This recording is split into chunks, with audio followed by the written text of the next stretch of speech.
Oh, I see. Just going to move all of you people across to the other screen.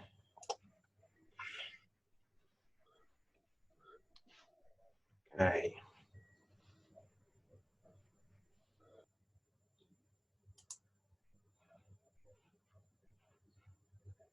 I'm just setting myself up with information on the two different screens so that I can see what's going on. All right. Very good. Okay, so hopefully everybody can see the first PowerPoint slide. If you can't, just yell out. All good. And I'm going to be flicking between the PowerPoint and the Intrepid Project Manager as we go through this, which is why it's actually not a PowerPoint, but it's a PDF version and it's not full screen. So it's, I'm just going to go through the slides as we go. Okay, so gradients and tensors is what we're doing today. Sometimes this gets called tensors at Intrepid and sometimes it gets called gradients. And that's because all of the gradients that we look at are actually tensors. And I need to be here. Okay. So hopefully everybody has received a zip file with some data and has installed it in with the Erdruf sample data folder in the magnetic tensor gradients directory. But we're not going to start there. That's what we're going to be doing last. We're going to be starting off with the Falcon data simply because I wanted to start with the bit that I'm most familiar with. It says here, please use chat to ask questions, but I just realised I don't quite know how to get. I had it on the screen earlier. Not quite sure how to do it. So maybe just feel free to turn your microphone on and ask a question with the microphone. If you click on chat, doesn't it open the chat box for you? Well, I don't have a chat thing to click anymore. But down there where you have share screen, record and all that, it should be a chat. I don't have any of those things anymore. Oh, okay. Oh, meeting controls. Aha, it's up the top. Okay. Move to because I'm screen sharing, it's moved it to the top. All right. All right, so it's just beautiful. Thanks, Yvette. That helped me to get that there. All right, I can now see the chat. So, because I quite like the chat because that means that you can put your questions up there as you think of them, and then I can see them come up and I can stop at an appropriate time to answer. All right. Up and going, all right? Yep, everything. Jez has just wandered in to look after me. Yep. Okay. Right. Yeah, so I've got a few people here and all right. It's all good. I might just turn mine on. Thanks, Des. All right. So back to here. Next page. Okay, so before we dive into playing with the data, I'm going to give a short introduction. And then we're going to have a look at some Falcon Airborne Gravity Gradiometry data from the Telfer survey 2010, then some AirFTG Gravity Gradiometry from Nevada, Montezuma survey 2004, and finally the magnetic gradient tensor data from the Erdruf test survey in 2012. So you can see we're covering a few different data types, and we're looking at the use of Intrepid with each of those. So Intrepid is unique as far as I know. So I'm just going to let Bez in that it has very strong core technology for dealing with vectors and tensors. So in this case, both of the magnetic and gravity fields are vectors, even though normally we just measure their magnitudes. But because they're vectors, their gradients are both rank 2 tensor fields.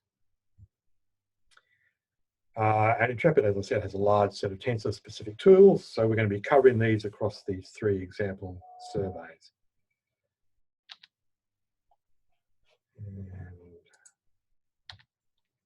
Okay, don't read all of that. This is just to say there is documentation for most things, including most of the cookbooks, and so you can go and find that documentation in your copy of Intrepid, and you can work through any of the cookbooks that are there.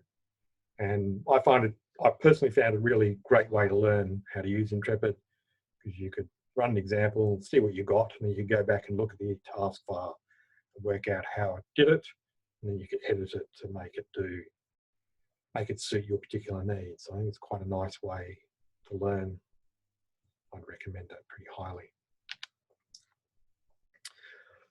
Okay, so then just a little comment about why we would be interested in gradient tensors at all. And there's 2 core reasons. The first is that by taking the gradient of the field, you get common mode rejection of the background. Whether that's the background field, like the magnetic tensor, where typically what you're doing is removing the Earth's background field. That also works for gravity. But if you're doing airborne surveys, rejecting the common mode field due to the vehicle, the aircraft, is also a critical thing to want to do. I would say that that's actually the main driver behind the invention of the gradient techniques. But the other core advantage is you get much better spatial resolution as a consequence of making a gradient measurement. As well as those 2 things, you also get directional information at each sample, which helps with a number of things. We're going to be looking at how that helps with gridding, for example. If you're using gradient methods, you need to be sure that the noise versus wavelength delivers. What I mean by that is that, yes, you get better spatial resolution because you're getting better signal at short wavelengths. But compared to measuring the vector field, you tend to have poorer performance at very long wavelengths. And so you need to think about, well, what are the wavelengths of my signals? What am I actually interested in here? And where is that crossover? And then the other thing is you need to be sure that the acquisition doesn't compromise your goals. And by that particularly, I mean, if you're interested in good spatial resolution, but you fly a very wide line spacing or very high above the ground, then the instrument might be able to deliver spatial resolution, but your survey design might prevent you from getting that delivered. So that's a few general comments about gradiometry. And now we're going to move on and have a look at the Falcon survey from Telfer. So just a quick, simple geology from me, because my geology is pretty simple. The survey was flown in 2010, was reported on by Mackie at the ASCG in 2012. They flew 200 metre space lines at a heading of -49 degrees. Blue area, blue rectangle shown on the over the geology at 80 metres altitude. And the data are available for download from GSWA, and I assume from GADS as well, although I don't actually know that. I guess the things that I would draw your attention to in the geology are the domes. So there's several of these in the Telfer formation, and also the Wilkie granite over on the right of the survey area. As well as the domes, you can see a lot of strong linear features, antiforms, synforms, faults, primarily running northwest to southeast through the survey. And you can see there's a close association with the structure and the domes and the various deposits. So there's a number of deposits in this area. The Telfer deposit itself is I guess, just above the center of the survey area. So that's enough on that. Don't really want to spend a lot of time talking about the geology. Okay, if you were looking in the task folder, you would see there's a lot of task files in there. So they provide examples of a lot of different things that you could be doing with this data. We're not going to be doing all of them. We're just going to work through a few of the ones that are in color. So the central ones, which hopefully look like they're pale orange, are more quality control related tasks. And the yellow ones on the right, the B tasks, are more interpretation related tasks. So we're going to start off by looking at the QC tasks. I need to tell you a little bit about the data. So we're looking at the raw Falcon data, which are the horizontal curvature components of the representation of the tensor. So the Falcon system has two gravity gradiometers in it, the A gradiometer and the B gradiometer. They're called A and B complements. And so you get two measurements of the NE and UV components of the gravity gradient, and they're the raw Falcon data. And those components form a 2x2 horizontal curvature tensor. So whereas the full gravity gradient is a rank 2 tensor in 3 dimensions, this is a rank 2 tensor in 2 dimensions. And essentially it's capturing the curvature of the equipotential surface at each point. So if we're doing quality control of the data, we want to start with the raw data, and that means the horizontal curvature tensor.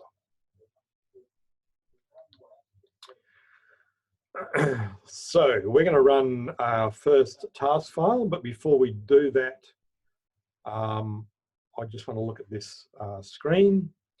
So what I've shown here on the right is what the project manager screen ought to look like for you, and when you've selected task A1. So at the top you can see all the task files in the directory, and at the bottom you can see a listing of what's in task A1. And that's pretty typical, and we're just going to right click on the task and select run task. I'm showing this now so that if anybody hasn't seen this before, they can see it. As we get further in, I'm not going to be showing this every time. I'm just going to say run the task. So I'm spending a couple of moments on this. And now I'm going to go across to the project manager and click on task 1.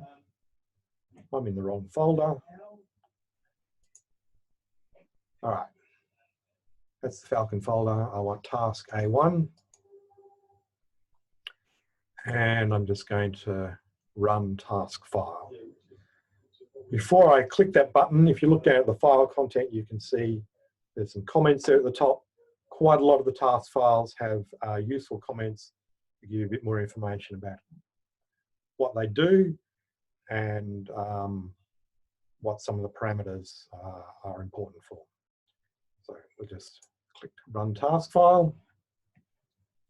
Up in the top right, we have our little green thing telling us that it's working away. And what we're doing here is we are just creating a tensor field in a database that contains the A and B complement horizontal curvature data.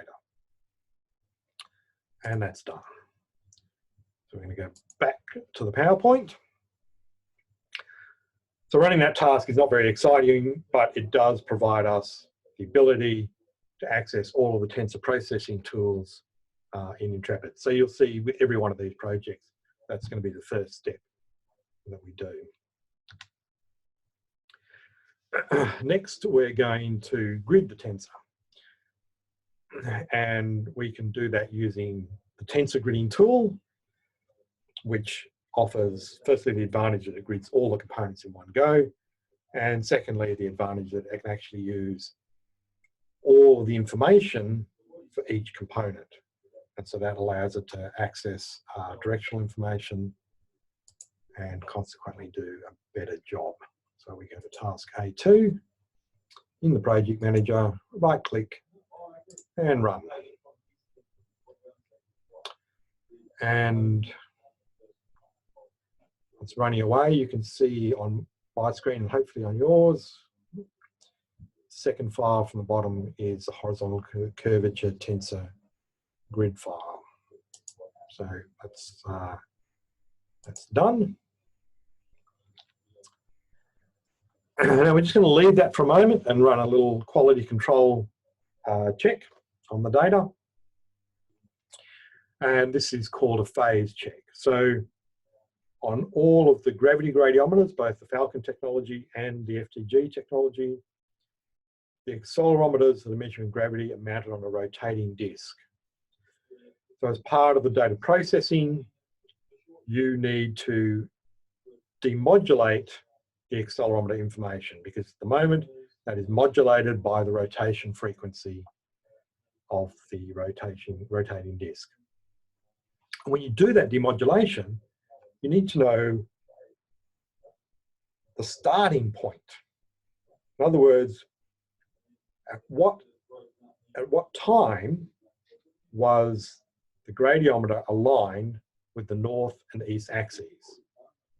Because that tells you, that makes sure that you get the component out correctly and you're not getting a mixture of the two components. So that's really quite an important thing in data processing that needs to be correct. And how we check for that is as follows. We take the curvature components, NE and UV, we form a complex number with them at each point. So GUV plus I times G and E. And then we do a standard Fourier transform on that to get the vertical gravity gradient, which is a purely real number. So any information that's in the imaginary component of the output is error. And it's made up of several different errors. There's just noise in the measurement. As well as that, the Fourier transform involves doing some padding, and that padding introduces some error. And then finally, if the phase is incorrect, that introduces error. So if we run that process many times and we change the phase that we use, then the amount of information in the imaginary component will change. And we look for the minimum amount of imaginary signal. So that's shown in this report you can see on the right. And if you look at the last column, which is the imaginary output, you can see it starts off at 20, goes to 19, 18, and gradually falls down to 10.5, and then starts increasing again.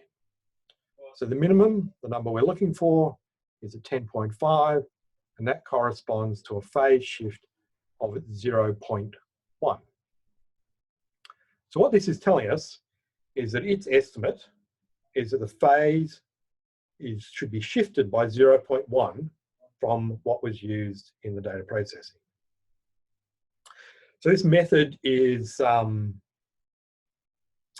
limited by the fact that as you change the phase, you do get small changes in the effect of the noise and the padding error.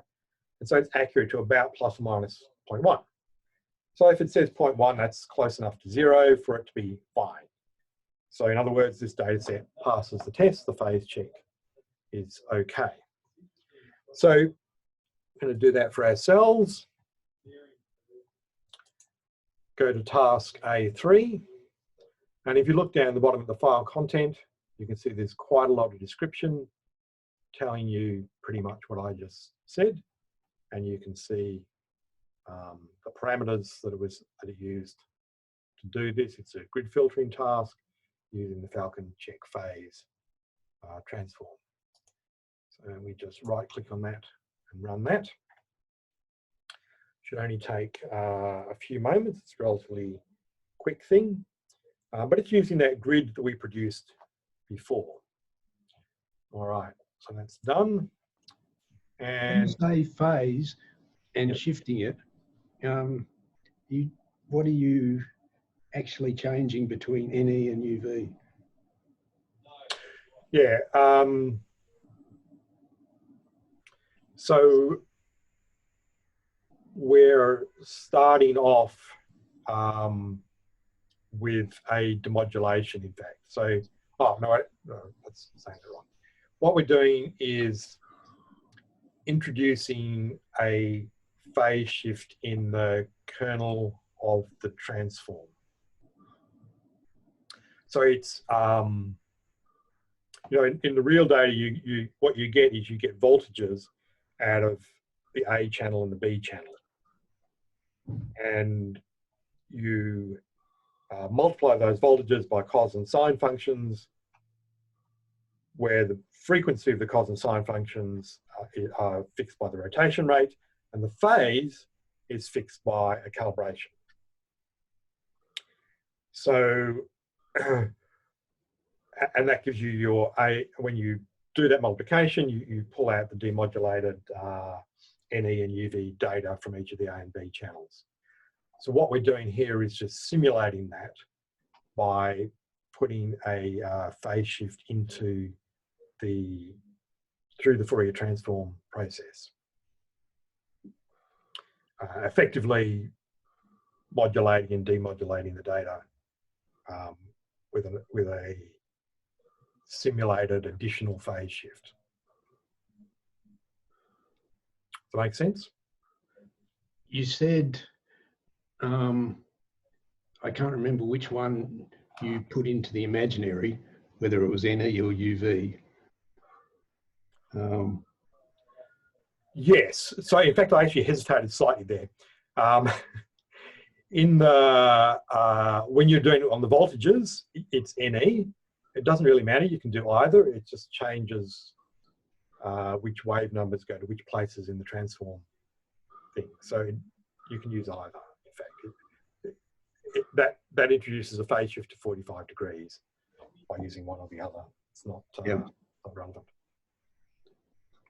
So to change, given that we only have two numbers to play with at this point, yeah, or we have four numbers, in fact, sorry.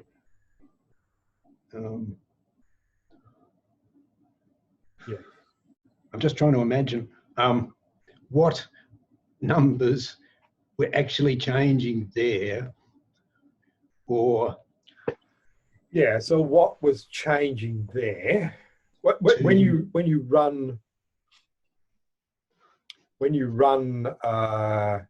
So imagine taking the A and B data in the database, multiplying each of those fields by a cos function, with a different. So you would have just arbitrarily picking ones. These are not necessarily the right matches, but let's say we have a phase of 0 for A and E, a phase of 45 degrees for B and E, a phase of 90 degrees for AUV, and a phase of 135 degrees for BUV, because that corresponds to the angular position on the wheel. And then to that phase, we add some additional arbitrary number, which we're going to vary between 0 and 20 in steps of 0 and 1 in steps of 0.1. And then we simply demodulate those data. So we end up with 20 different outputs, one for each small extra phase shift we put in there. And each of those 20 outputs, we feed through the transform process to convert it to the vertical gradient. Now we know mathematically that transform should only deliver a real number if we're only really putting in GUV and GNE and we've got the phase correct. But in fact, we actually get some signal in the imaginary component. If I just go back to the PowerPoint. So for these phase shifts between -and +1, we end up with we're looking at the standard deviation of the signal across all of the measurements. And you can see the amount of signal as measured by the standard deviation in the real component of the vertical gravity gradient, and then the imaginary component of the vertical gravity gradient. And you can see how that varies. If we get the phase wrong, like if we have a phase shift of -1, we're miles off, and there's actually more signal in the imaginary component than the real component.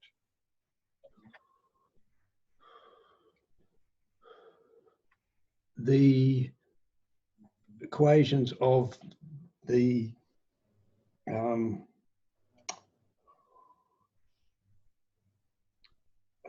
sines and cosines involved in this process. Where is that? Yeah, it's not in this presentation, although they're definitely in a presentation that I've shown at GA before. Okay. Sorry, Richard. Okay, got me there, right? Okay. Yeah. Maybe we can take that offline, and Yeah. I can go back to that. That would be Because great. it is certainly easier to answer that if you've got the equations in front of you. That would be great. Thank you. Move on. Sorry. All right, no, that's fine. Good questions. Am I just on the right screen now? Yes, I am. All right, good. Yes, so that was that Falcon phase report that you saw on the PowerPoint. Here it is here. And now we're going to do task A4.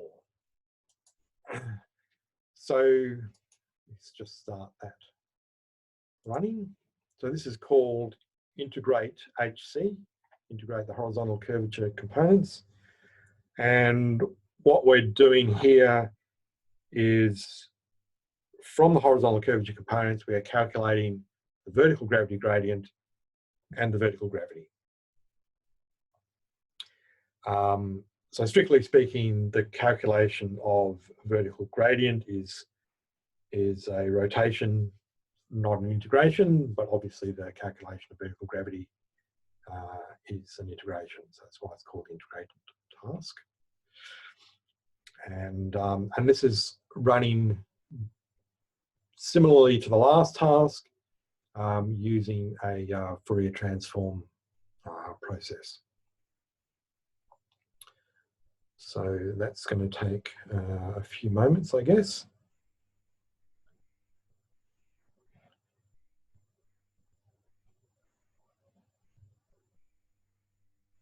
I've been running it on my laptop up until now, and I was kind of feeling this computer should be quite a bit faster than my laptop. There we go.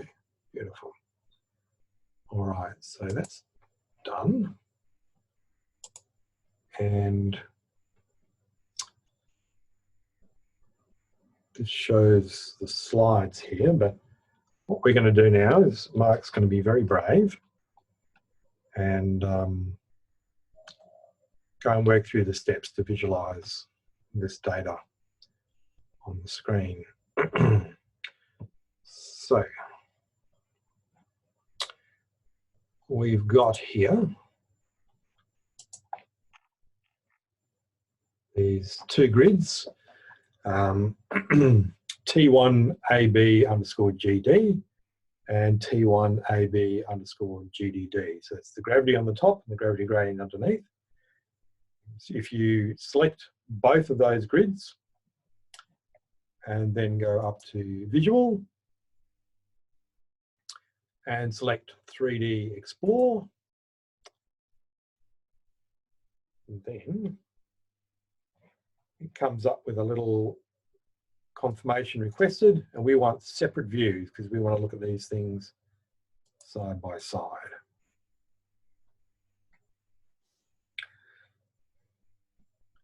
So there we go. We have got the gravity, and on my screen the gravity's on the left and the gravity gradients on the right. And I'm just going to... It's good we had a little demo on this visualization tool the other day with Intrepid. That's good. I confess to a terror that this is the kind of thing where things suddenly don't work on you, but it seems to be quite happy.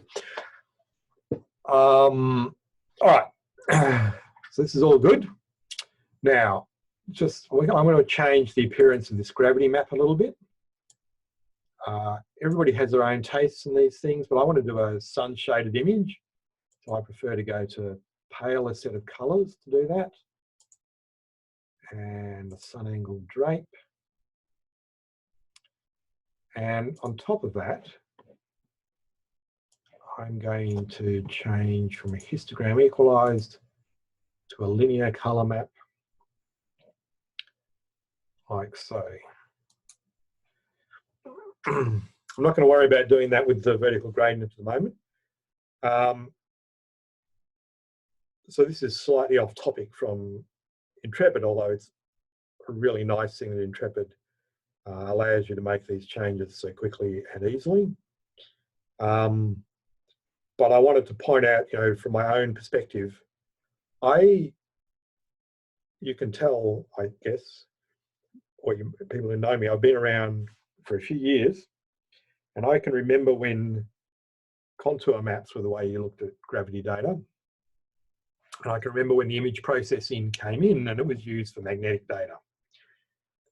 That was what people used image processing for. That was the main motivation. And the key thing that people wanted to do was deal with the massive dynamic range that you can get in magnetic data.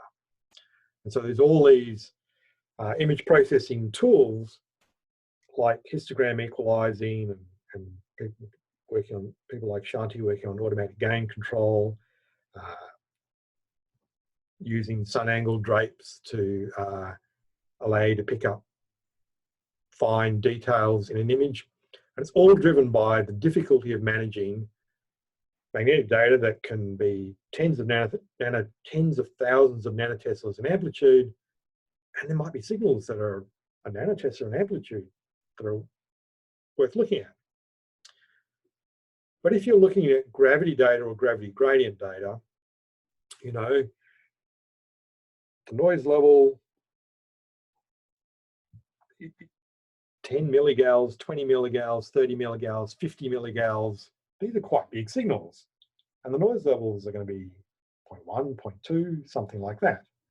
So actually a linear scale is fine. You don't need to distort the data, because at the end of the day, that's what histogram equalization is doing. It's distorting the data. You don't need to do that. So I always like to start with a linear scale and then use the sun angle drape on the gravity to highlight the features. So that's a personal preference, but I would recommend it to you if you're looking at gravity and gravity gradient data. Sure, you can play with different visualizations later, but your first step, you should be looking with a linear scale. Tom Whiting always recommends starting off with a linear grayscale image. So everybody has their own preferences. This is mine, and I do recommend it. I wanted to make one other comment about the gravity image in particular. So this process to get to here is an integration process, and that brings out the longer wavelengths in the data. But you have to remember that we're only dealing with data measured over this finite area.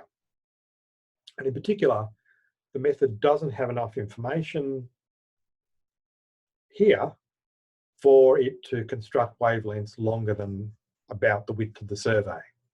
So when you do this process, you always have to remember that the very longest wavelengths are going to be in error to some extent. You just have to be a little bit cautious about that. And if you want to get those right, you need to be bringing in data from other sources so you can get the longer wavelengths. And there's ways of doing that. So in your experience, how long are those wavelengths?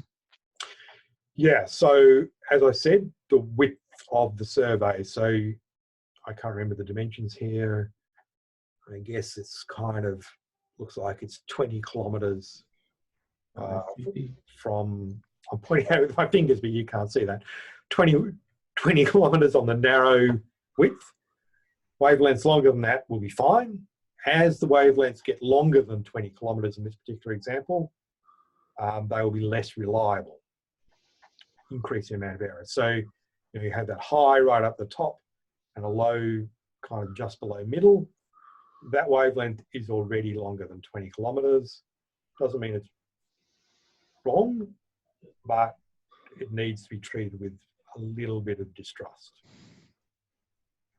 Okay, and is there a rule of thumb that the shortest dimension of the survey is typically the wavelength that you would trust up to, or is there? Yes, that's right. Okay. Yeah. So, for example, if you would use a different padding algorithm on this data set, you would get a different result, because the padding that's used in the Fourier transform, which is the data outside the area to help you make a periodic extension for the Fourier transform, that data is fictional because it's not being measured. On the other hand, if you pad the data with regional gravity data that you've got from, in the case of GA, everywhere on the continent there's regional data, so you could imagine using that data to pad this before doing the Fourier transform, and then you would get a more accurate result on those longer wavelengths. Okay, I'm going to get rid of this. Go back to slides and move down to the next one. Okay, so now that was looking at what might be the final outputs, and I meant to say, but I didn't say.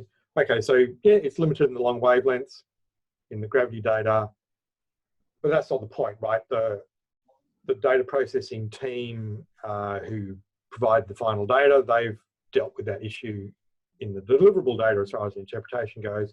We're just looking at that to see if there are any obvious lumps, bumps, stripes, or whatever that might indicate a problem with the data. As well as looking at those, however, we can actually look at the horizontal curvature tensor itself. So let's just go back to the project manager and run task A5,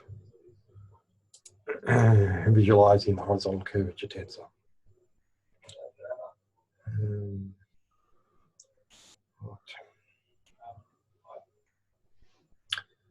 Okay. This task is doing more than I want. I'm just going to get rid of that geology. We'll come back to that in a moment. And I'm going to, instead of draping it over the DTM, I'm just going to drape it over itself. And I'm going to change my data limits on the histogram to 97%.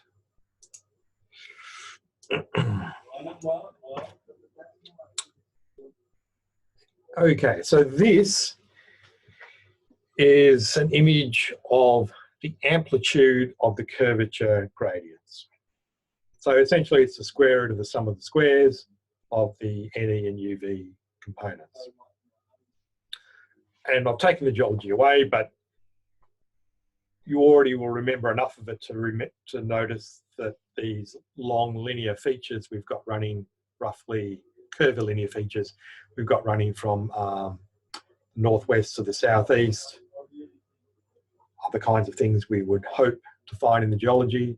Some of those curves are indeed features wrapping around some of the domes, so that's kind of nice.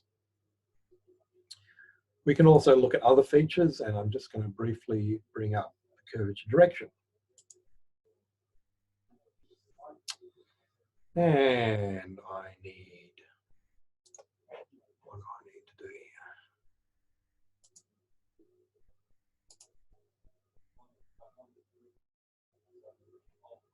That's quite nice, but I'm going to change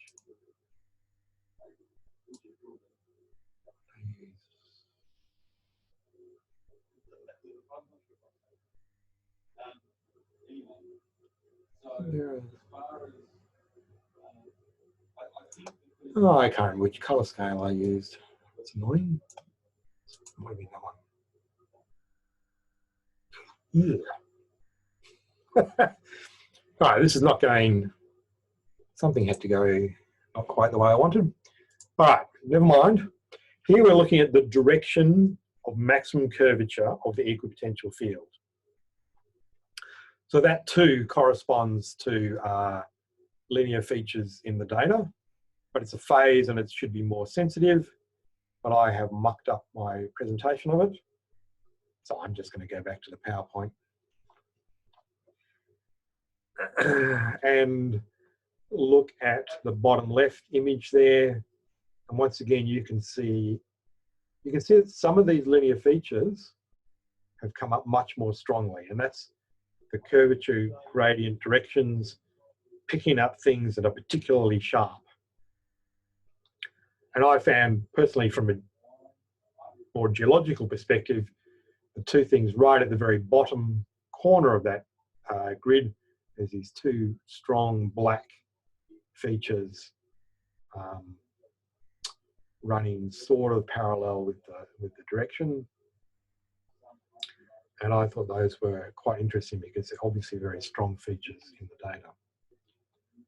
All right, I'll go back to here. I'm just going to get rid of, I'm aware of time, so I don't want to fiddle around trying to make that look how I expected it to look. I'm just going to move on. We're going to come back to those two features when we get to the end of the interpretation tasks. Okay, so we're going to be going through a very similar process here. We're going to, the Falcon data, as well as being delivered with the raw data, is delivered by CGG with all of the tensor components calculated from those raw data. So we're going to put all of those into a proper 3D rank 2 tensor. And then we're going to grid that, compare that with gridding just a single component. And we're going to have a look at some of the tensor products, or at least one anyway. Okay, so let's go back to here. And now we're moving to task B1, create full tensor.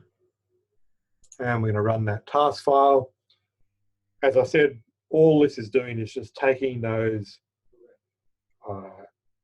different channels of the database and putting them into one tensor field. So that's done. And without further ado, we're just going to run through tasks B2. This is now gridding that tensor field. As I said earlier, the tensor gridding gets to use the directional information, and that allows it to operate with a smaller gridding cell size. So it can do a better job of interpolating because it actually knows the gradients in every direction at each sample in the field. And then we're just going to grid. Here we're just gridding the vertical gravity gradient by itself. So it doesn't have access to any other tensor fields. We have to use a coarser cell size. With that, and that is a little bit quicker, that's good. So I'm going to go back to the PowerPoint now. So we've created the full tensor field.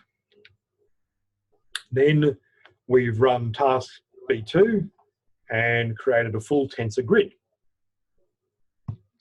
with better continuity, better spatial resolution. We've created a grid of just the vertical gravity gradient by itself.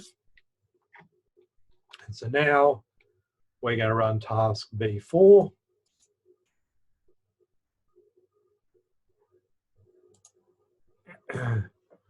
Which does the visualization for us.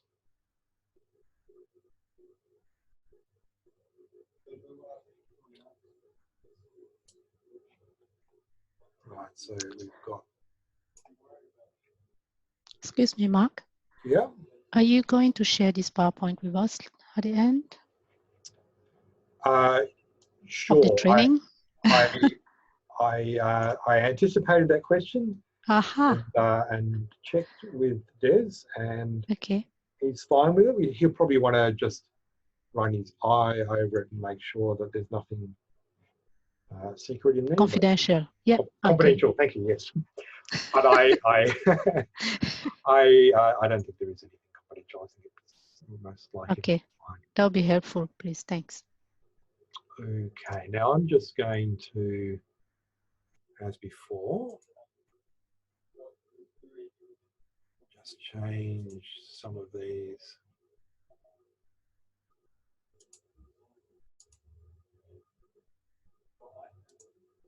Things just to sharpen, well, just to make them look the way that I like them to look. I guess what I'll do here is fine. So these are both terrain corrected data sets.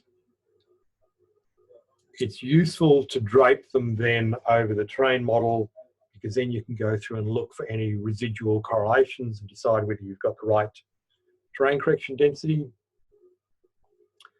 But that's not what I'm interested in here at the moment. I just want to, this is a little bit challenging.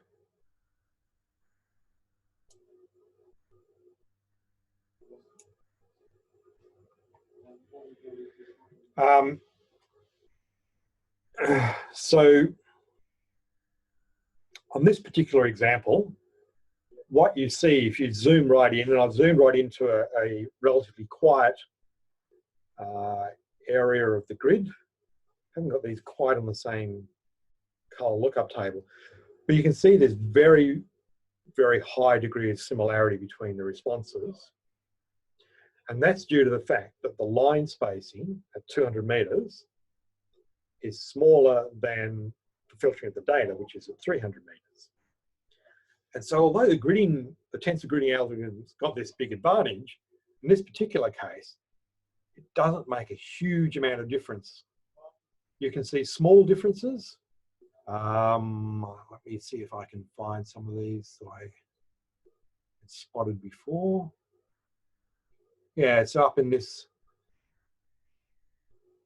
little area around here. There's some differences, but they're very, very small and subtle. Really what you just get is an overall picture of the gravity gradient, the tensor gridded data being just a bit sharper than the single field data. All right. So we're going to be doing this same comparison on the other data sets, and you'll see, particularly with magnetic gradient tensor data, that it makes a significant difference because the line spacing is wider compared to the resolution of the data. All right. So that's that one. And then just finally, task B5. So this particular task is looking at the maximum eigenvalue of the tensor.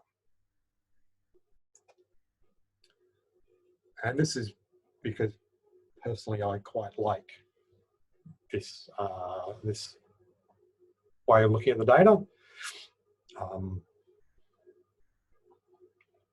It's interesting for a number of reasons. There's a lot of sand dunes in this area. When I first looked at the data set, I worried about these, and indeed you can see the shading from DM underneath. So these things are still showing up. You can see those in the DM. And it's really You know, like, is there something there in the data set? Let's just move to shading. No, not really. So there's a bit of a feature here, but that's running at a different angle.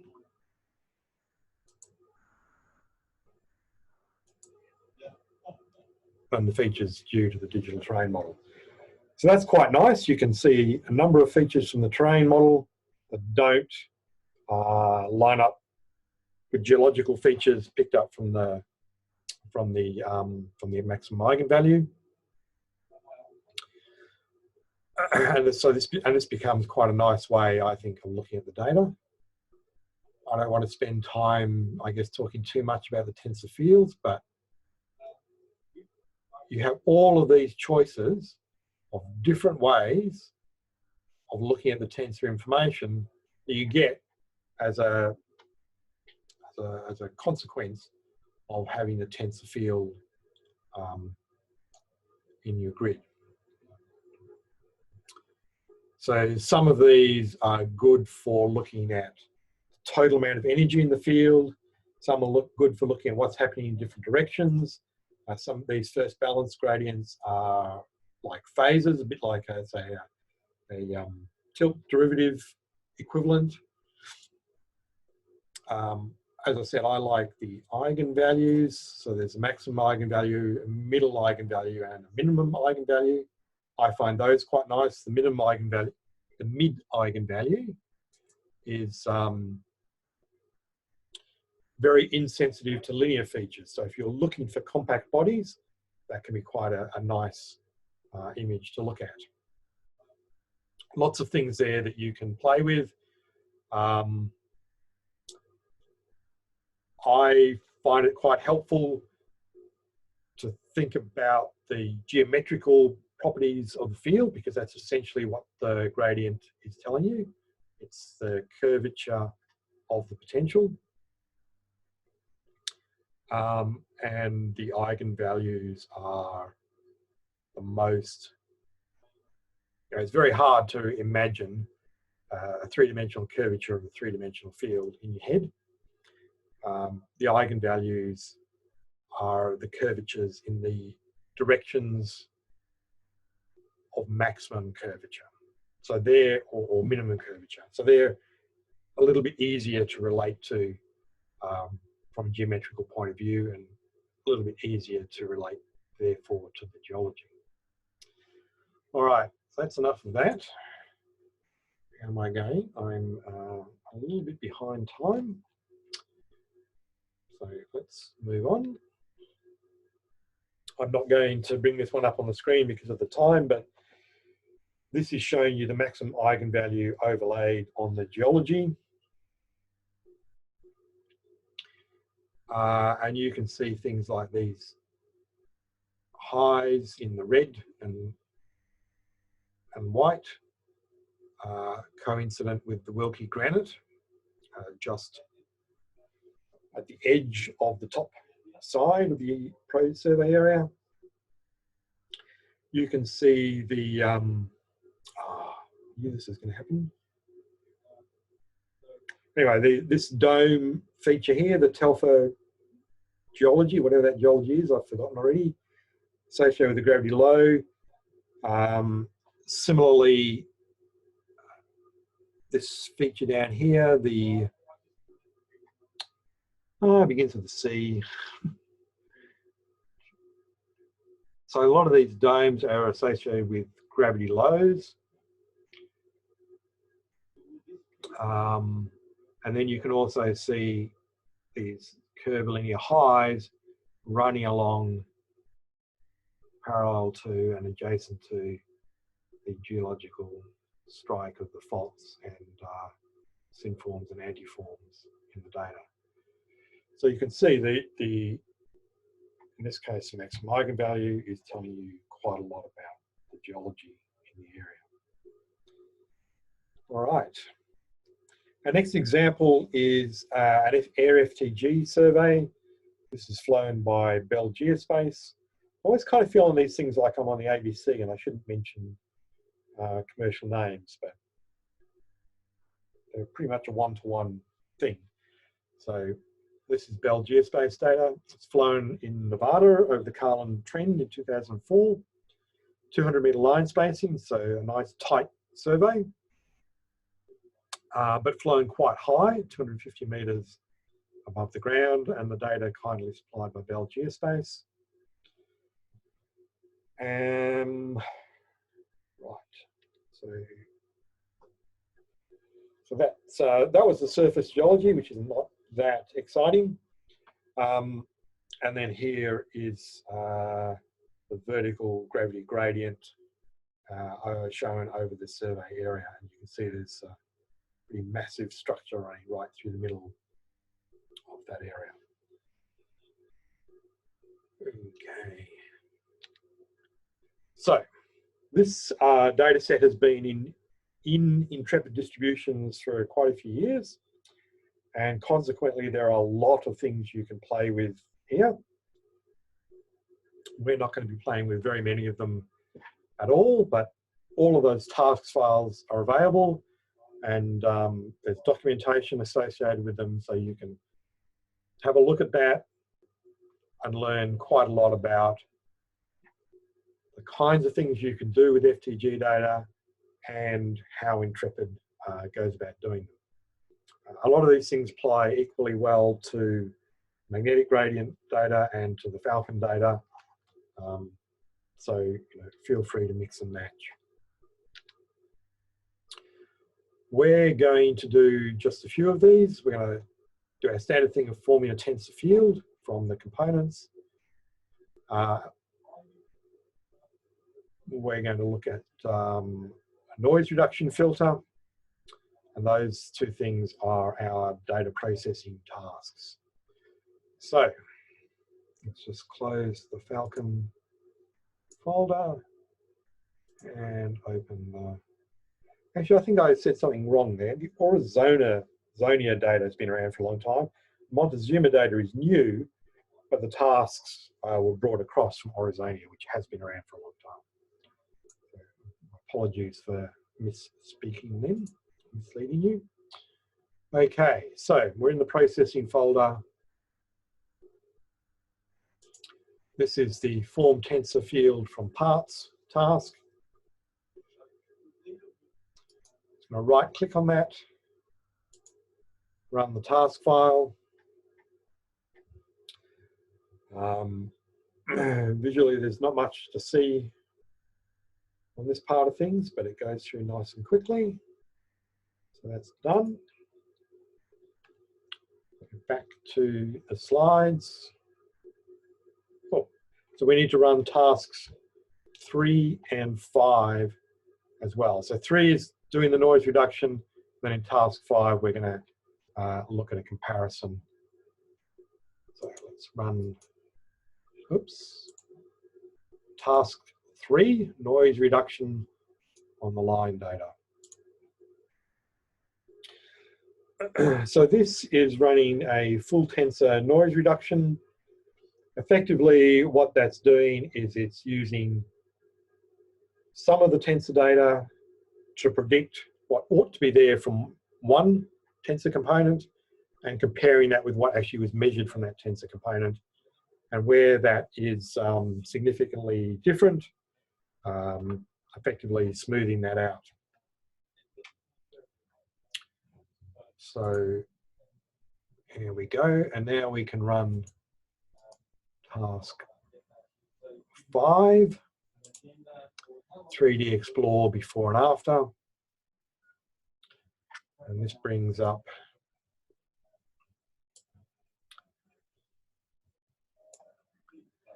the plotting visualization. And this is one of the lines in the database. The red shows the data before denoising. The green shows you the old MCP noise reduction, and the blue shows you the full tensor noise reduction processing. And then from top to bottom, we've got the XX, XY, ZX, YY, YZ, and ZZ components of the tensor. So for each component of the tensor, we can look at what the noise reduction has done. And you can see, for example, if you look at the second or third or fourth, you can see that the green line is significantly different. So the MCP processing, which is the old denoising method, actually was taking away a considerable amount of signal. So that's the old method that the Bell used to use back in, I guess, the early 2000s. The FTNR method here is the Intrepid FTNR method. And you can see that it's following the raw data closely, but it's getting rid of all of the very, very short wavelengths, which at 250 meters altitude is certainly not signal from the ground. So that shows you that method in operation. You can run this also on the magnetic tensor data. You can run it on the Falcon data. I'm showing you on this one because on this one you can actually really see the difference. The other two data sets in this set of examples, it doesn't make as much of an effect. Okay, so we move on. That's what we've just seen. So the next area of tasks here is terrain correction.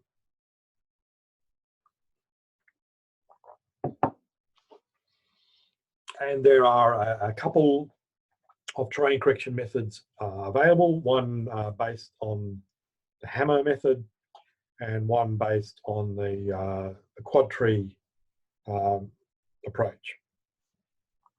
So with terrain corrections, the difficulty is not getting an algorithm. The difficulty is getting an algorithm that will run quickly without losing any information. So the quad tree method and the hammer method are both approaches to that. We're not going to run any of those because it just takes too long, but the task files are there and you can run them through yourself. They're fairly straightforward. And of course, you can always come back to Intrepid Geophysics with any questions. But we are going to run task 1 to estimate the density we might use. So where are we?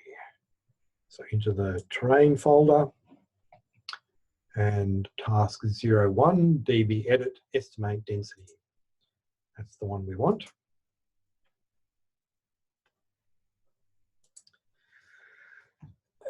So this is taking the terrain model and the measured uncorrected gravity gradient tensor data and looking at the relationship between the two to try and estimate what the density might be. Sorry, it's not taking the terrain model, it's taking the terrain correction at a density of 1. So if you divide the measured by the terrain correction at density of 1, you ought to get, in principle, the terrain correction density that you should be using. In practice, that has a number of difficulties, particularly if you happen to be in an area where the gravity gradient signal is small. So you can do it by just a simple division, or you can use a number of components and try and use the component that's got a significant amount of signal at each point. Oops, what am I doing? Oh yes, so having run that, we can go into the database and we've got two fields. The surface density, which is just done on a 1 by 1 And if we look at the statistics of that, we get a mean of 101 grams per cc. So that's just demonstrating the point that this is difficult to do because in many places the signal can be quite small and the signal is also pretty noisy. We get a better estimate from using across all the tensor components. And now it's estimating a terrain correction density of 3.2. That's almost certainly still high, but there are better things you can do to control this process. In particular, you can subset on an area where you've got significant terrain and significant signal, and you end up with a better estimate by that process. All right, so I wanted to make a few comments about that.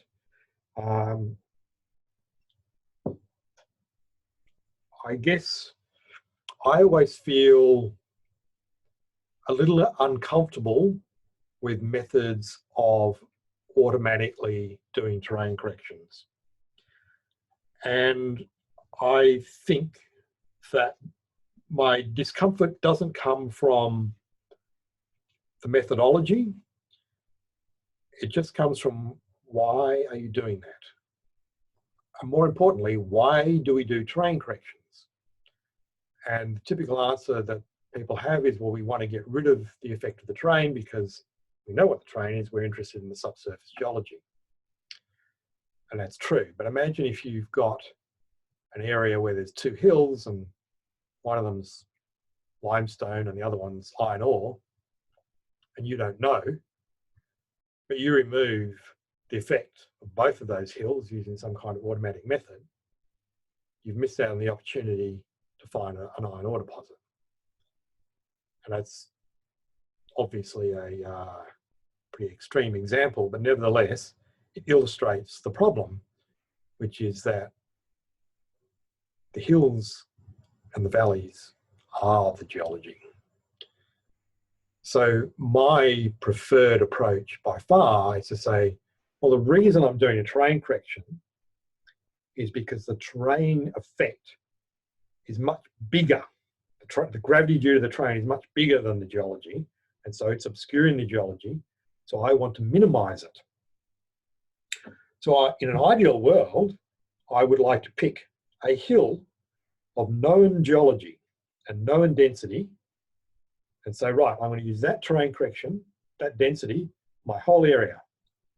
And any hills that are made of a different rock type will then show up, but the signal will still be small, right? So if I've used, I've got a granite hill, so I've used 2.7 as my terrain correction density.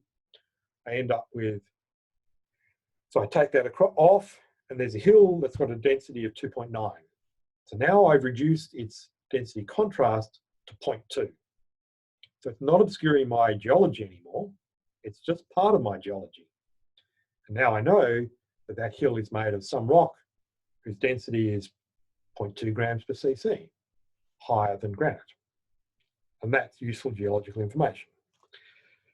So that's not a criticism of this method, because this method is trying to estimate a density. As I said, if you narrow down to your one hill that's made of granite, it would come back with your 2.67 and you use that across the whole area. This is just me getting on my soapbox. So I'll get down and we'll move on, and we're going to do the gridding task. I'm going to run through this one pretty quickly. We're just going to run tasks 1, 2, and 3 from the gridding folder in M3 tasks. So task 1, run the task file.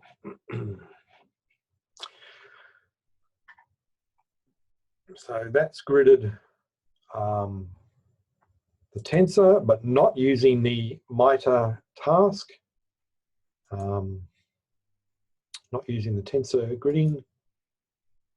And now here we are, and we are using the tensor gridding. Sorry, what does the MITRE mean again? We were told the other day, but I've forgotten.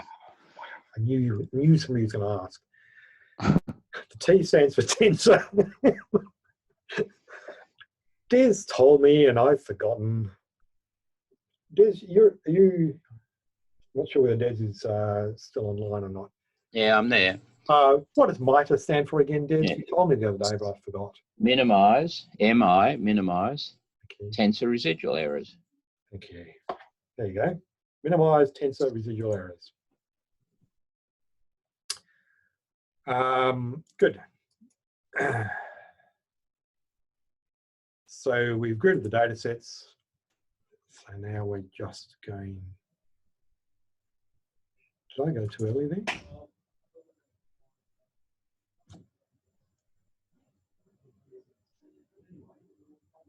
I have a nasty feeling.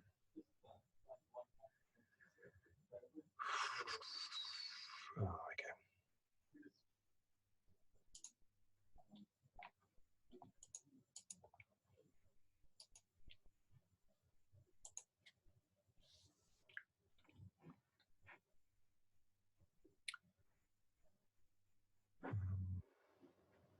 Sorry, the wrong thing there. Okay. I just got slightly lost there for a minute. I'm just going to go back to the PowerPoint. All right. Sync and zoom in. That's what we're doing. Good.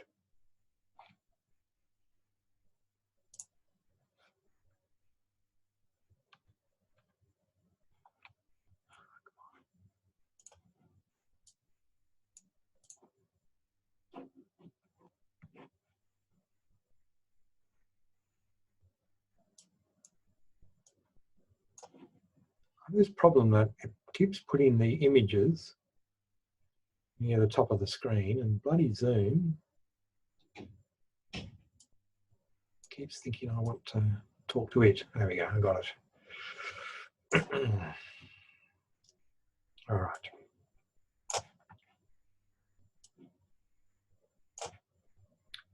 So I just want to synchronize these two views, and I would like to look at the vertical gradient in a sun angle drape.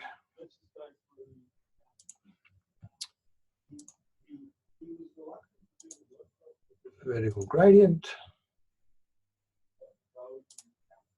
sun angle drape.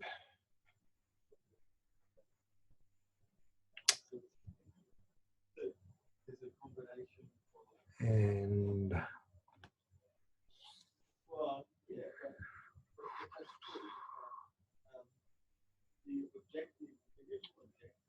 don't know, I just want to pick a little area and zoom.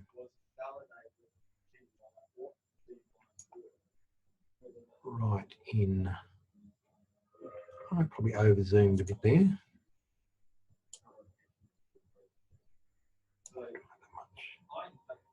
All right, good. So once again, we're in a situation where the line spacing and the flying height mean that it's difficult to push for more spatial resolution in this data set. But nevertheless, when you zoom right into an area and compare what we've got with the MITRE gridding on the left of my screen and the non-MITRE on the right of my screen, you can see that in fact, MITRE gridding has picked up trends running a little bit west of north through this area.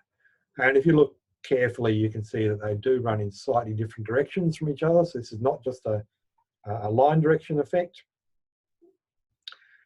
So although it's hard work, right, because there's not much high resolution information in this data set, nevertheless, the MITRE gridding has picked up a little bit more than the non-MITRE gridding through this area. All right. So I'm just going to get rid of all of those. And back to here.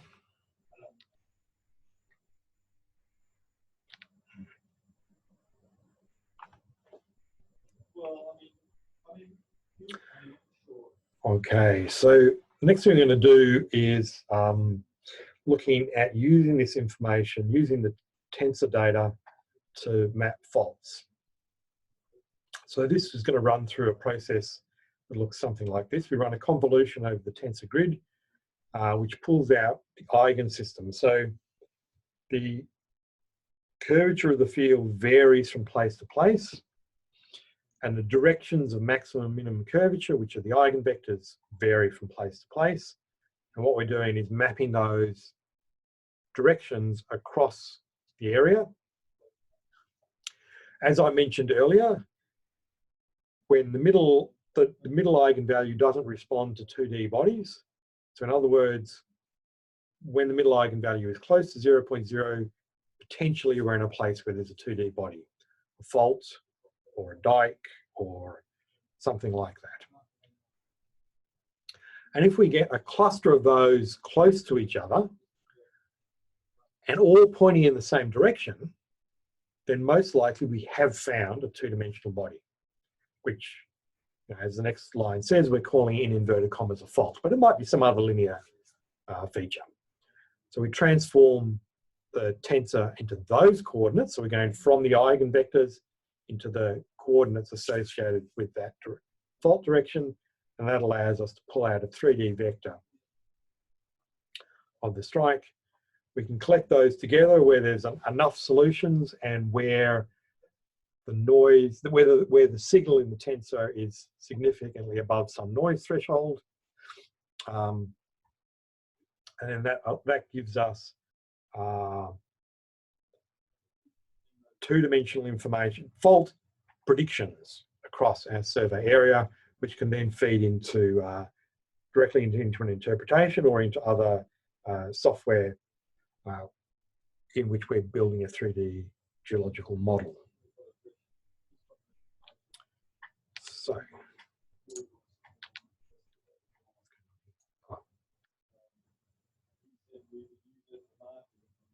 sure what happened there. All right, so we're going to run tasks 4 and 5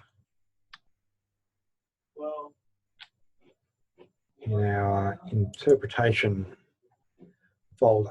So as I've sort of said, there's a lot of different ones in here. There's Euler methods, there's worm methods. We're just going to run tasks 4 and 5 for mapping the faults. So task 4. That's quick. And task 5.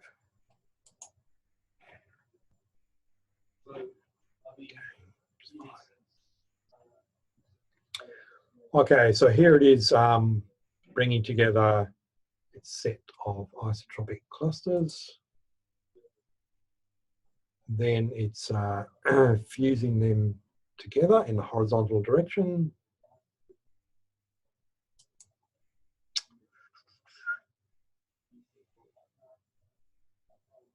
More horizontal fusion. And then our final clustering result. So you can see it's picking out a number of features running in this direction. In fact, very similar to that direction we picked out earlier when we were looking at the gridding result. So these are just temporary images that it brings up. I'm going to be, I don't recall exactly how to run this, but you can rotate these things around and look at them in 3D. All it does is, doesn't help me because I'm not very skilled at doing this, but if you're skilled at operating this stuff, that would probably be good. But I'm just going to move on. And it's finished doing that. All right, so you can, the data from that gets put into these fault sensors and 2D body files here, which, as I said, can then be used in 3D geology building.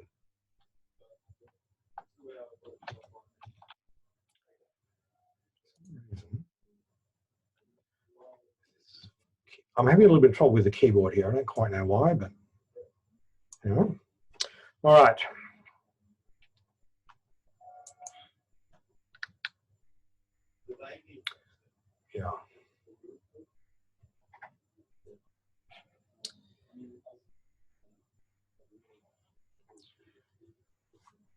Okay, so now that was done on the, actually I'm going to leave this, running this for now, because my keyboard, which I suspect is battery powered, seems to be running out of battery, and I'm a bit nervous about how things are going to go. That was run on terrain corrected data. You can do exactly the same process on the free air data, but as you can imagine, the terrain being such a strong signal will impact that and not give you such a good result.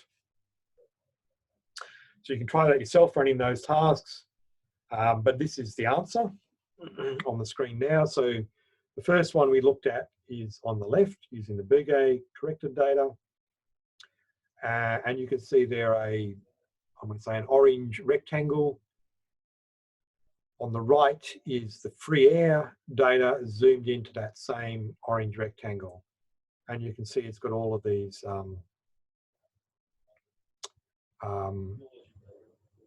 it's following the same basic outline, but not exactly the same, and it's got these big triangular plates put through it, which are due to the fact that it's run on data that's still got the train signal in it.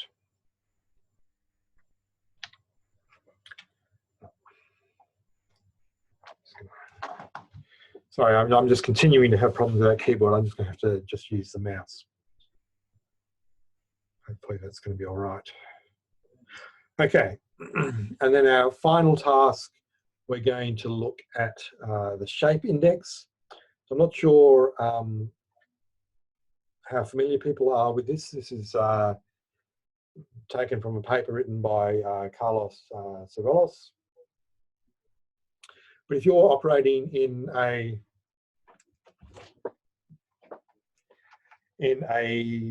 relatively simple sedimentary basin, then the shape of the equipotential surface is paralleling the shape of the basement. You know, a very simple situation. All the gravity signal comes from the basement, so variations in the depth of the basement will be reflected by variations in the equipotential surface height. So essentially what's happening here is the curvature of the basement is reflected in the curvature of the potential, which is, sorry, but there's a new keyboard appearing as I'm talking, which is why I keep pausing. So the curvature of the potential is telling you about the curvature of the basement surface. And you know what? The curvature of the potential is the gravity gradient tensor. So the gravity gradient tensor contains directly information about the curvature or the shape of the geological surface. So we go and run task 8.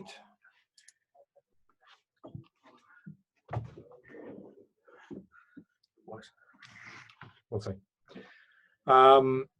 That will make a curvature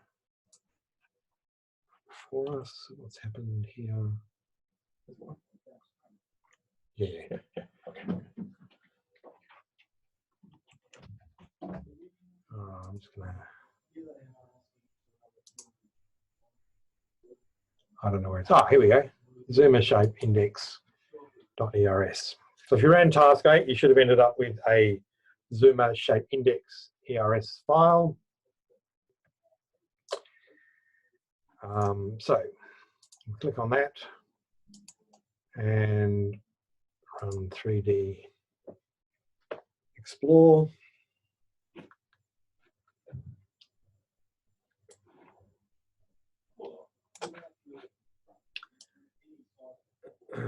So this image here is showing you a prediction of the curvature of the basement underneath the survey.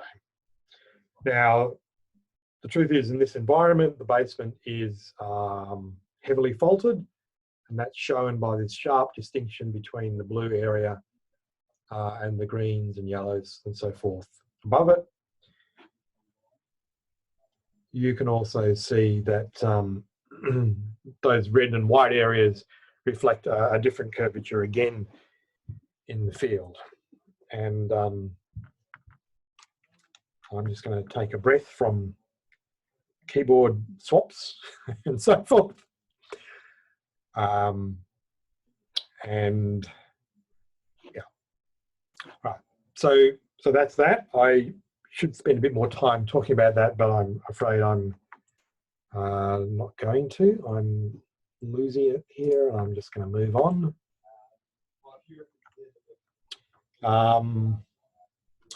What I wanted to was get to a picture that looks like what I have on the screen right now, showing you different values of the shape index corresponding to whether the geology underneath is, you know, cylindrically shaped curvature or saddle shaped curvature or dome or bowl shaped curvature. So all of those things, those different shapes are quite important in petroleum exploration geology because they help you to map out things like where traps might be or where fluid flow might proceed. So, good. Let's move on. My keyboard is working again. I've got a new keyboard thanks to Diffoo, and I feel a lot better. All right. Next, we're going to go and have a look at the Ohrdruf magnetic tensor survey. So this is one of the first magnetic tensor surveys flown. It's a test survey flown relatively near Jena in Germany.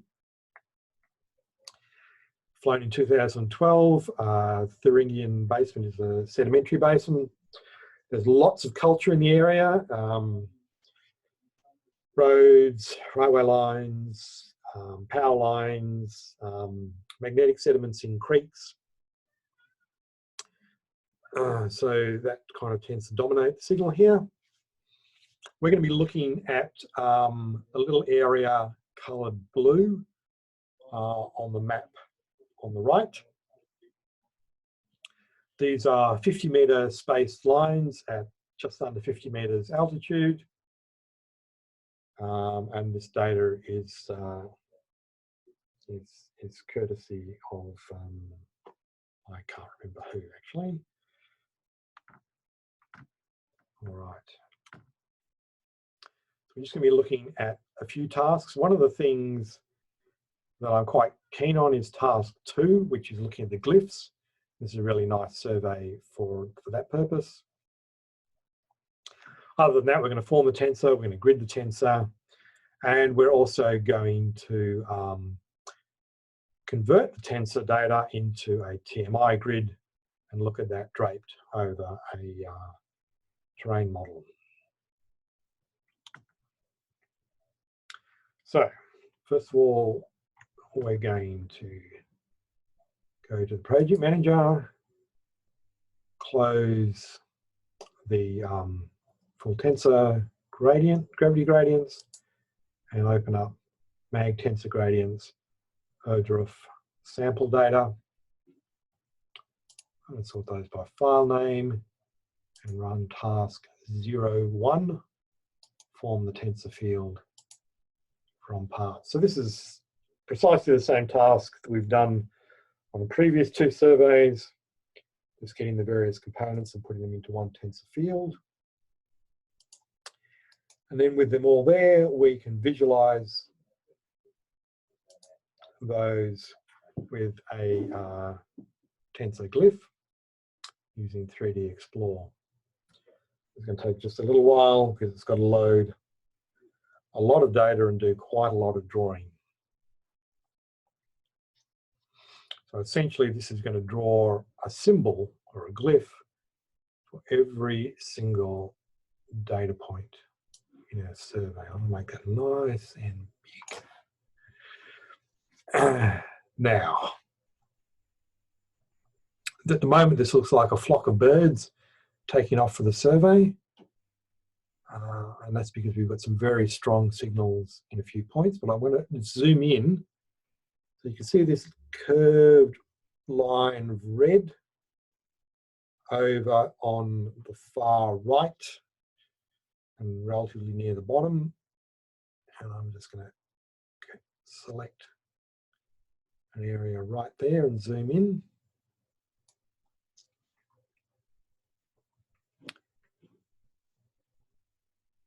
Okay, so this is very interesting. It's interesting from a QC point of view, and it's interesting from a interpretation point of view. I'm just going to move this over a little bit so that I can bring this up. So every little point here has got a little arrow drawn at it. And the direction of that arrow is determined by the eigenvectors, and the size is, the length of the arrow is determined by the maximum eigenvalue, and the color is also determined by the maximum eigenvalue. And I notice a number of things here. So first of all, I notice that as I move from sample to sample, the magnitude and the arrow direction varies very smoothly and continuously along the line. So that tells me that these data are pretty nice, right? We're not seeing noisy data here at all. We're seeing what looks very much like its signal. It might be filtered signal, but it still looks like its signal. Right at the end here on the far right, about a quarter of the way up from the bottom, there's this lovely twirl. It's like the arrows go around in a bit of a spin. That might be suspicious, right? That is, in fact, that's very suspicious. I haven't looked at any information about what the aircraft was, what the helicopter was doing here, but I have a suspicion that somebody was getting close to the end of the line, and the pilot has started some helicopter maneuvers. Maybe that's caused that, because that doesn't look like a signal from the ground to me. So straight away, you can see how I'm using this information to quality control on the data. The other thing that's interesting is that over fairly short distances, the signal is varying.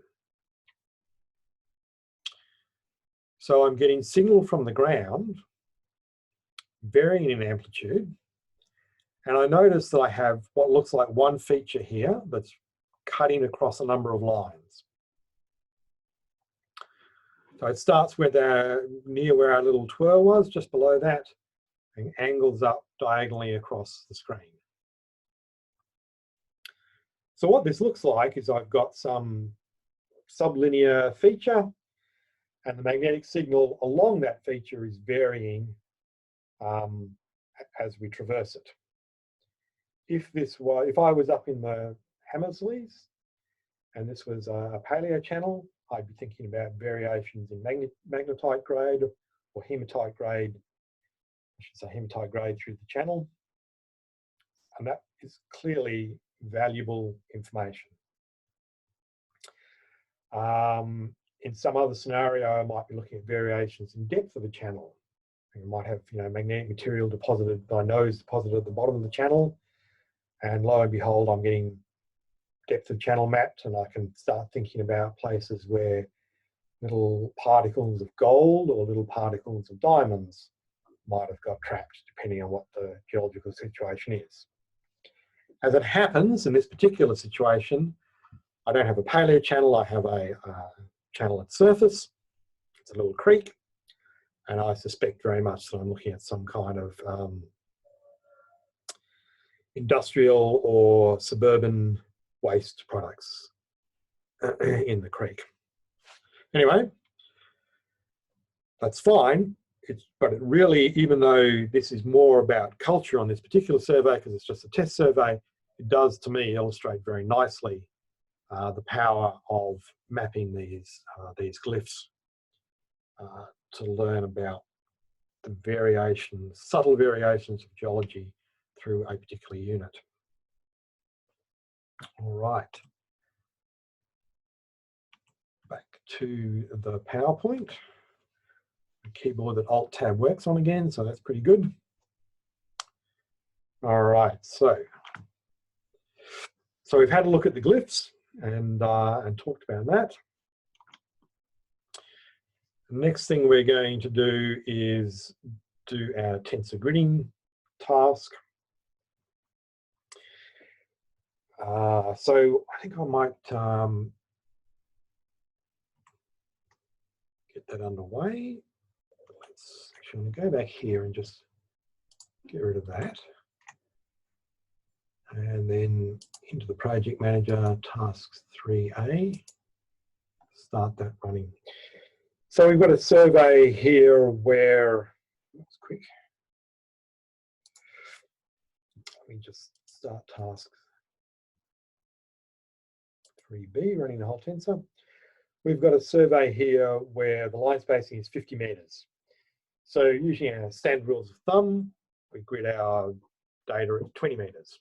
Vertical gravity gradient gridded at 20 meters. But with the tensor gridding, we can do much better. And here I have pushed things to the absolute limit, I think, and I gridded the tensor data at 5 meter grid cell size. The consequence of doing that, of course, is it takes a little while to run. There you go. That's done. And now, let's just sort that by time. So we've got a tensor grid and a BZZ grid. And as before, we're going to just pick those up in 3D Explorer, put them in separate views so that we can look at them side by side. Just going to move them around a bit to avoid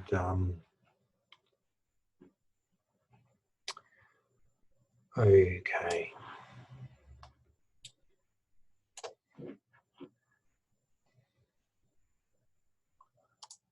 So the BZZ file, I'm going to do my usual thing. I'm going to put this in a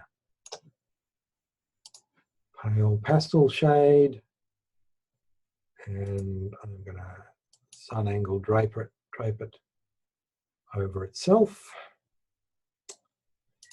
And I want these both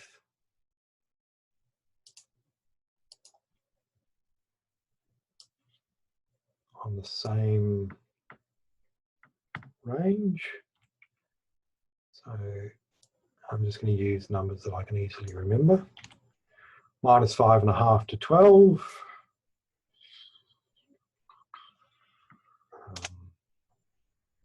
Very good. Happy with that. And I take the tensor data. And I want to look at the vertical gradient. So I'm comparing like with like. On the sun angle drape, I want pale pastel colors. And I want my data clip to go from -5.5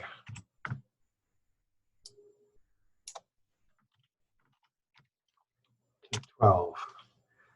Thank you, Diffu, so much for bringing me a keyboard.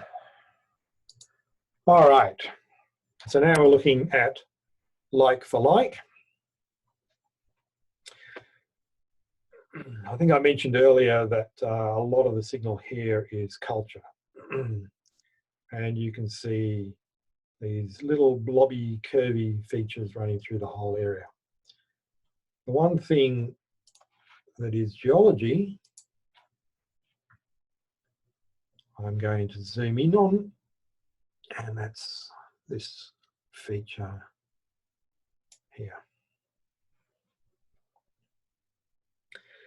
So on this data set, you really do see the advantage of the tensor gridding more than the previous two.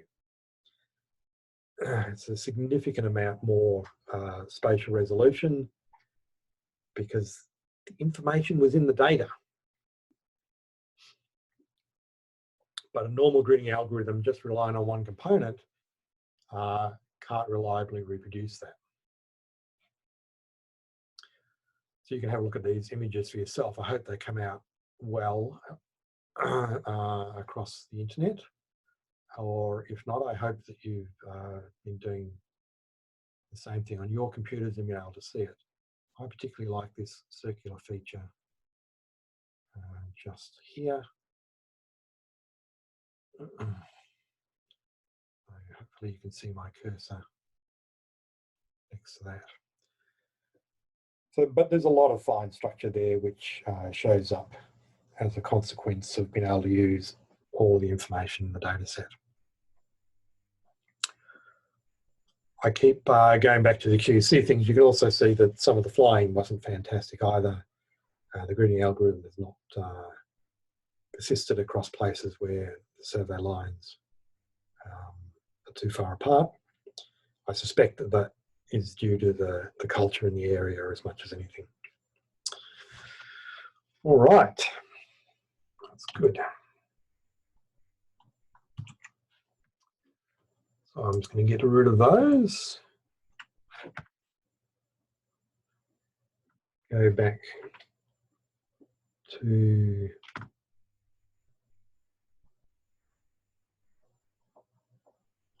file. We've done all of this stuff. Okay, our next is task 4, which is converting the magnetic tensor data into TMI.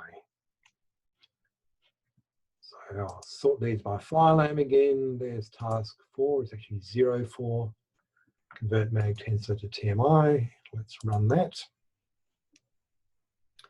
While that's running, I'm going to go back to the PowerPoint. So what's happening here is this is similar to the converting gravity gradient into gravity. We're integrating the magnetic tensor data using a moving window, calculating the potential, and then from the potential, the magnetic vector, and returning its magnitude, which is to say the TMI. So let's just go click on that OK box. That's finished. And we now have a TMI. I've done this on 35-meter grid cell size because otherwise it just takes too long. And pop this up in 3D Explore. So you could run this on the 5-meter cell size data. It just takes, as I said, a lot longer to do, so it's not suitable for a training course. So here's the result. A few things to say about this. So firstly, the same warning that applied to the gravity data applies here, which is that the longer wavelengths are less reliable. Wavelengths longer than the survey size, in other words. In this case, I'm not sure about this, but I also wonder a little bit about the moving window size might form some limitation as well. Nevertheless, if you think back to the original magnetic tensor image, there was pretty much no sign of any geology except for that feature in the top left, the northwest area. And now it looks like we are seeing some geological signal at longer wavelengths. So that's really nice. And if I go back to the PowerPoint, I have put underneath the TMI image an image taken from Quaitcha's 2016 PhD thesis, which covered this and other test data sets. And so the bottom picture there has his image of the vertical magnetic gradient with the known geological fault zone in the area drawn over the top. And so you can see that fault zone corresponds quite nicely with the shift from magnetic low in the northeast to magnetic high in the southwest. So that's kind of reassuring. It's reassuring, and qualitatively, I hope that means that it's fine. But as I keep mentioning, we do have to be cautious about these longer wavelengths. All right, so the last thing we're going to do is task 5, and we're just going to drape that image over the digital terrain model. So I've kind of been doing a mixture of things with the visualization, sometimes doing the visualization from a task file and sometimes doing it directly. And that's really just so that everybody can feel comfortable with the fact that either approach will work. Okay, so this time we're doing it from the task file, task 05.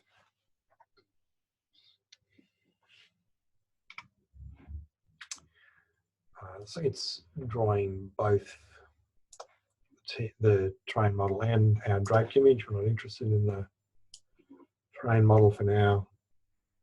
I'm just going to make it nice and big. And so this is quite nice because in the terrain model that's sitting in the background here, you can see a series of these linear hills that run from the southeast corner up to the northwest, and so you can see that those hills just kind of sit along that fault zone. Oops. Sorry about that. So that's quite nice, right? So the magnetic data, the geological data, and the terrain data are all telling us pretty much the same thing, that the fault zone goes right through that area. All right. Back to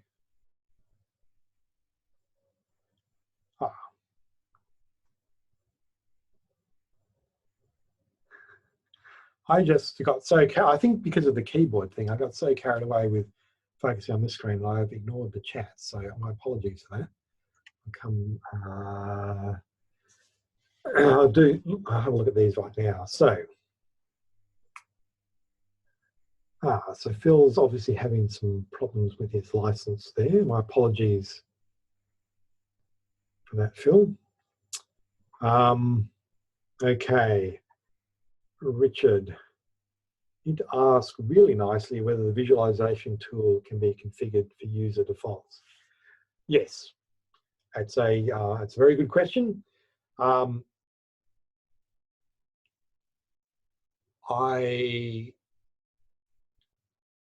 trying to remember exactly where we're up to with that. Certainly, I have set up task files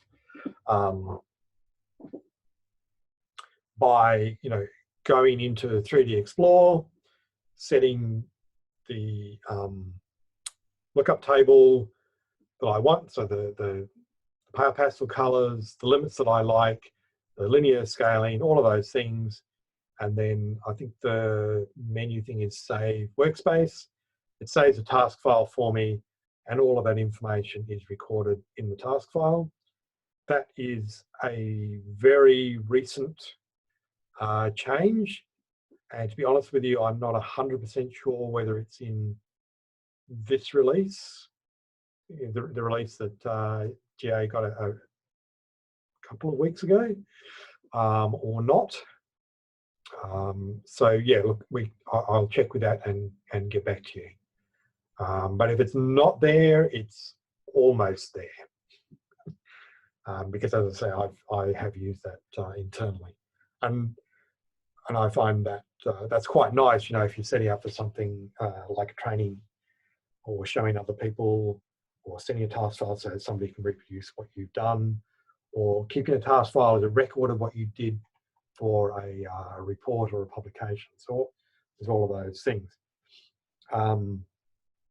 The other thing that I would like, and I'm not sure whether this is available or not, is, you know, to actually be able to record your user preferences for future use. And with lookup tables, that's a little bit challenging. So I didn't show this in this presentation, but once you start looking at the angular variables, things like tilt derivatives and so forth, you know, where something varies between plus or minus pi or plus or minus 180 degrees or whatever, then you're going to want a different lookup table to the situation where you're looking at a magnitude of a field. And similarly, you know, you might want a different lookup table, and this is quite a common thing that I've seen and that I quite like is, you know, if you're looking at DTM data, you might use a different lookup table than you would use for magnetic data. So having one preference, one user preference, I'm not quite sure what the best way to implement that is. So there's a lot of tricky questions around lookup tables and so forth, it seems to me. But yeah, what you're asking for there, Richard, I think is should be fine. Yes, and so Des is saying you need a version 6.1 license for film. All right, that's the end. So thank you very much to everybody for listening in on that and for the questions so far. If anybody's got any other questions, feel free to ask those now, but also feel free to fire them in to me or to me if it's particularly a gradient or tensor question. More general Intrepid questions through the normal processes, whoever you normally ask. I don't know for sure who that would be. I'm going to stop sharing. And that's it. So thanks once again to everybody. Seem to have miraculously ended dead on time, but I'm happy to answer any questions if anybody's got any. Wonderfully timed, Mark. Thank you. Yes, that's luck.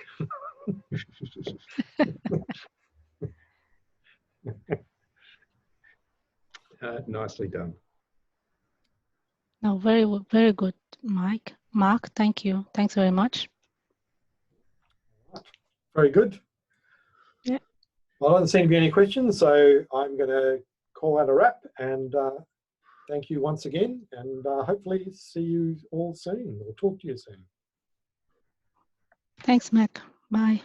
Bye. Thank you very much, Mark. See you. Tremendous. Stay well. Thank you. Bye. A little bit harder for some than others. Well, hopefully we'll get past the coronavirus stuff and I'll do some of these things face to face and maybe it'll all be better. Hallelujah. Yeah. All right. See ya. See ya.